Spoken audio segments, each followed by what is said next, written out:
मेरे माता-पिता एवं मेरा बचपन। परम सत्य की खोज और उसके साथ जुड़ा गुरु-शिष्य संबंध प्राचीन काल से ही भारतीय संस्कृति की विशेषता रही है। इस खोज के मेरे अपने मार्ग ने मुझे एक भगवत स्वरूप सिद्ध पुरुष के पास पहुंचा दिया, जिनका सुघड़ जीवन युग युगांतर का आदर्श बनने के लिए तरासा हुआ था।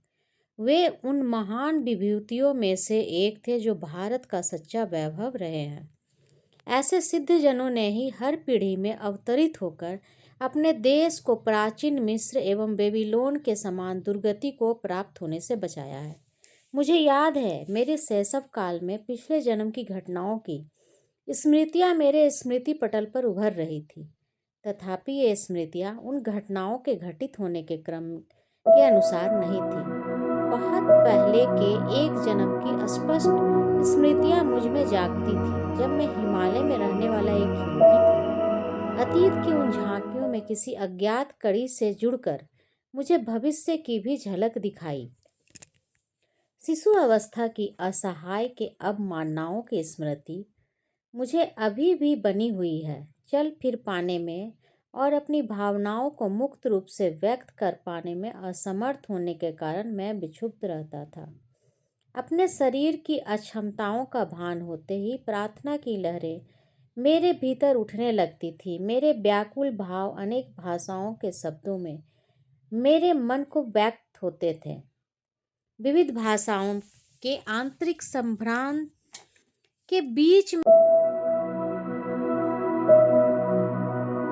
मैं धीरे धीरे अपने लोगों के बंगाली शब्द सुनने का अभ्यस्त होता गया। यह थी शिशु मस्तिष्क की मन बहलाने की सीमा, जिसे बड़े लोग केवल खिलौना और अंगूठा चूसने तक ही सीमित मानते हैं।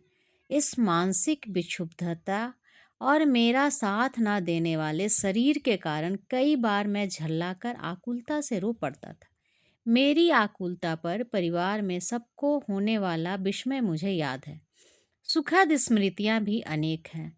मेरी माँ का दुलार और तुतलाने पर लड़खड़ा के चलने के मेरे आरंभिक प्रयास। इन आरंभिक सफलताओं को सामान्यतः जल्दी ही भुला दिया जाता है, परंतु फिर भी ये आत्मविश्वास की स्वाभाविक आधारशिलाएं होती हैं। मेरी इन सुदूरगामी स्मृतियों का होना कोई अपूर्व बात नहीं है। अनेक योगियों के विषय में ज्ञात है कि उन्होंने जन्म मृत्यु के नाटकीय अवस्था परिवर्तन में भी अपने आत्मबोध को बनाए रखा।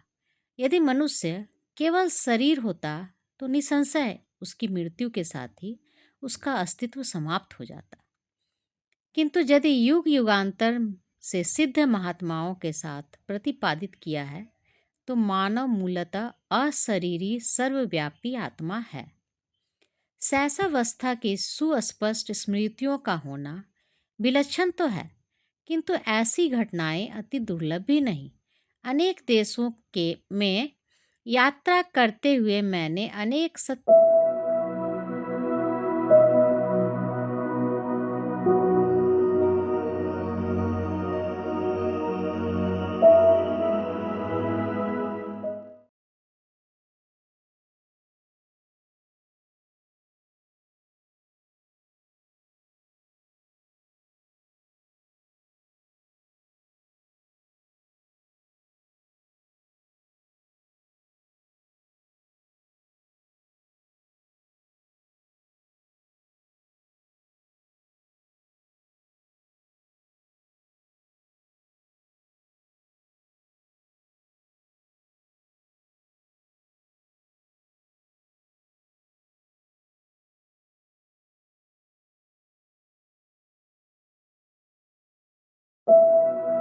सत्यनिष्ठ स्त्री पुरुषों के मुख्य से उनकी शैशवावस्था की स्मृतियां सुनी है।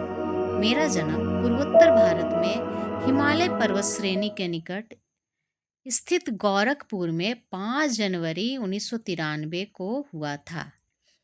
यही मेरे जीवन के पहले 8 वर्ष व्यतीत हुए थे। हम 8 बच्चे थे, 4 भाई और 4 बहनें। मैं मुकुंदलाल घोष भाइयों में दूसरा और माता पिता की चौथी संतान था। मेरे माता पिता बंगाली क्षत्रिय थे, दोनों ही संत प्रकृति के थे उनके शांत एवं शालीन दाम्पत्य प्रेम में कभी कोई अनर्थक व्यवहार व्यक्त नहीं हुआ। माता पिता के बीच आपसी सामंजस्य चारों ओर चलने वाले 8 नन्हे जीवों के कोलाहल का शांत केंद्र था। मेरे पिता श्री भगवती चरण घोष स्वभाव से दयालु, गंभीर और कभी कभी कठोर थे। उनसे अत्यंत प्यार करते हुए भी हम बच्चे उनसे आदर युक्त दूरी बनाए रखते थे।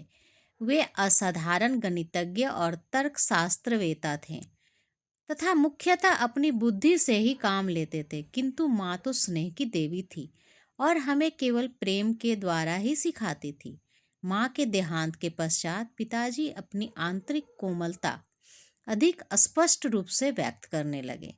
जब मैंने देखा कि उनकी आंखों में प्रायः मेरी माँ की आंखों की झलक दिखाई पड़ती थी।